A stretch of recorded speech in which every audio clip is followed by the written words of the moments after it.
In this video, I'm going to show you how to log into your Grammarly account step by step. If you use Grammarly for writing, editing, or checking your grammar online, this quick guide will help you get signed in without any confusion. And if this tutorial helps you out, please hit the like button and subscribe for more simple software tutorials like this. Let's get into it. First, open your preferred web browser. This can be Chrome, Safari, Edge, or any browser you normally use. In the address bar, type grammarly.com and press enter.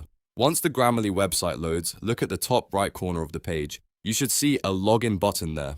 Click that button to start the sign-in process. After that, Grammarly will take you to the login page. Here, you need to enter the email address that is linked to your Grammarly account. Make sure you type it correctly, especially if you have more than one email address.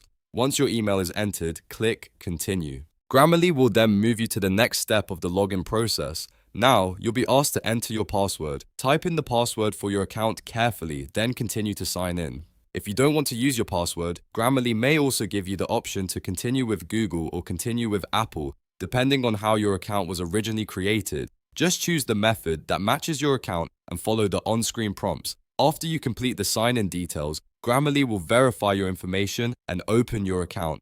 At that point, you should land on your Grammarly dashboard where you can access your documents, writing suggestions, and account settings. If you see your dashboard, that means you are successfully logged into your Grammarly account. And that's it. You now know how to log into Grammarly in just a few easy steps. If this video helped you, don't forget to like the video and subscribe to the channel for more helpful how-to guides. Thanks for watching, and I'll see you in the next one.